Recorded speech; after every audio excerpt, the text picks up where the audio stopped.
ทานพญาพระทานฮักบ้านฮักเมืองทานผู้มีเกียรติพี่น้องสารทุกๆเผ่าที่ฮักแพงและนับถือเมื่อทุกๆปีในมื้อนี้พวกท่านได้นำมาทานตุนถ้วยซึ่งพาพระราชบาสีหลวงและได้ถ้วยพระพรใสขาท่าหุ่นคุณนำโดยทานผามนามาราชกูข้าเจ้าเนนามองค์ราชธาญาติแห่งสวิตจักรด้านสร้างข้าวและพัสยาพร้อมด้วยองค์เสด็จผู้สำเร็จราชการแทนดินตามพระเดชพระกันข้องพระบาทสมเด็จพระเจ้ามหาสมิทลาวและประธานแห่งพญาติวงศ์ราชวงศ์นั้นทำข้าวและพัสยาข้อแสดงความสมนัตป้าปื้มปิติยินดีเป็นอย่างยิ่งที่สุดที่พวกทานทั้งหลายยังยึดมั่นในวัฒนธรรมฮีตเก่าของนักพระพินีอันงามของชาวลาวไว้ตลอดมาจึงข้อน้อมรับเอาผ่าพระราชบัญชีหลวงนี้และข้อขอบใจนำพวกทานอย่างลึกซึ้งเมื่อดังทุกๆปีข้าพเจ้าก็ถือโอกาสนี้ทรงพระราชทานไปถึงพี่น้องลาวเอาทุกๆเผ่าทุกๆทั่วโลกสถาบันสราชวงศ์ล้านสร้างข้าวล้านสร้างแม้นยึดมั่น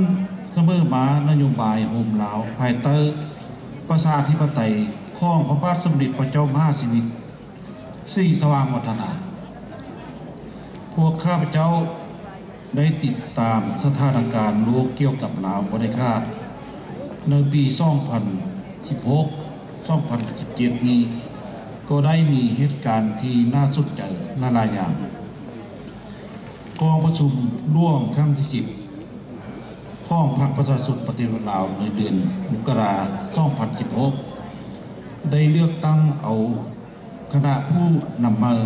แต่น่าเสียดายเมื่อได้ฟังคำใช้ของหัวหน้าพรรคผู้ใหญ่ผู้เมืองนี้แล้วประชาชนลาวก็บดบังไปตามกันลัทธิเผด็จการอันให้แห่งนี้จะบ่พรคายลงลาวก็อยู่ใต้การควบคุมของเวียดนามและจีนต่อไปถึงแม้นว่าสองประเทศนี้ต่างก็พยายามแต่มีอิทธิพลในลาวแข่งขันยามใดลาวเขาจึงจะมีประชาธิปไตยและเสรีภาพเพื่อพัฒนาประเทศให้คนจากความทุกข์ยนประชาชนลาวทุกๆคนติดต่อเรื่องนี้เป็นประจำในปี 2016 นี้แม่ลาวเป็นประธานเวียนข้อสมัครคมเอเชียนการประชุมใหญ่ได้จัดขึ้นที่ลาววันที่ 6-5 วันที่ 8 กันยายน 2016 เป็นโอกาสให้ท่านบารัก โอบามาประธานาธิบดีสหรัฐได้เยี่ยมยามลาวและพบปะกันอยู่ผู้นำประเทศต่างๆของเอเชียเกี่ยวกับลาวคณะอเมริกาบ่ได้เว้าถึงการปฏิรูปจากลัทธิลาวเผด็จการไปสู่ประชาธิปไตยมีแต่ได้เสนอการร่วมมือลาวอเมริกันให้หลายคะแนนอันสำคัญก็แม่นเรื่องสิทธิมนุษย์การค้าการศึกษาการรักษาสิ่งแวดล้อมและการรักษาความสงบท่านยังได้กล่าวรับรู้ว่าในเวลาสงครามเวียดนามมีการทิ่มระเบิดใส่ประเทศลาวเอาหลายๆต้นบางหน่วยโหแตกแต่มาแตกหลายเดือนหลายปีต่อมา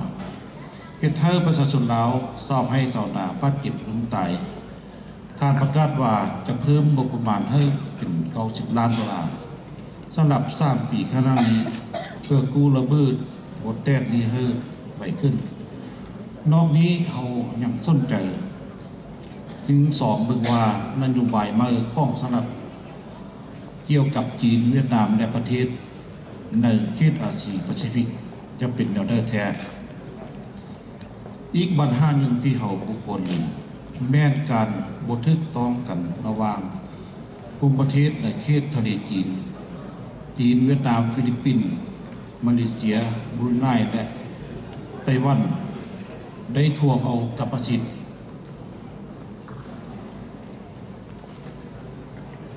ของหมู่เกาะในทะเลจีน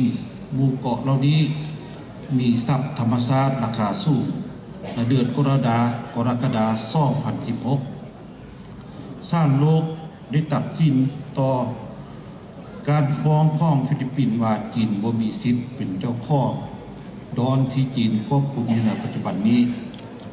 แต่จีนได้ประกาศบ่รับรู้การตัดสินดังกล่าว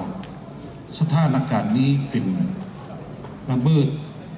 ฉุกเฉินจะแตกออกมาเมื่อใดก็บ่รู้ประเทศเฮาก็อาจจะถูกดึงเข้าร่วมในวิกฤตอันนี้โดยจีนหรือเวียดนามที่เราวันนี้แม่นเหตุการณ์วิญญาณที่เฮาต้องตามเบิ่งแต่ปัญหาความทุกข์ยากของประชาชนลาวเฮาแม้นเป็นที่ห่วงใยที่สุดจะแก้ไขได้ก็ต้องมีการปฏิรูปหน้าที่การปกครองภายใต้การควบคุมของคณะผู้นำคอมมิวนิสต์จุดหมายนี้การปฏิรูปนั้นจะบ่เกิดฉะนั้นการต่อสู้ของประชาชนลาวทั้งในและนอกประเทศก็จะทวีขึ้นตื่นสถาบันรัฐสวกรัฐสร้างหุมข้าวสนับสนุนอย่างเสมอภาพทุกๆองค์การเมืองที่มีบทบาทในการต่อสู้เอาประชาธิปไตยและเสรีภาพมาสู่ลาวในโอกาสวันสังฆาตขึ้นปีใหม่เปลี่ยนราศีมาปีเป็นละกาแค่ว่าปีไก่นางสังฆาตเสด็จขึ้นขี่ลังมหิงสาหรือว่าขวยลงมาพุทธศักราช 2560 ข้าพระเจ้าขอประสิทธิ์ประสาทก่อนปีใหม่ให้แด่พวกทานทั้งหลายจงประสบแต่ความอยู่เย็นเป็นสุขอุดมสมบูรณ์ทำพุทธศาสนาให้เจริญรุ่งเรืองตลอดไปด้วยเถิดอนุโมทนา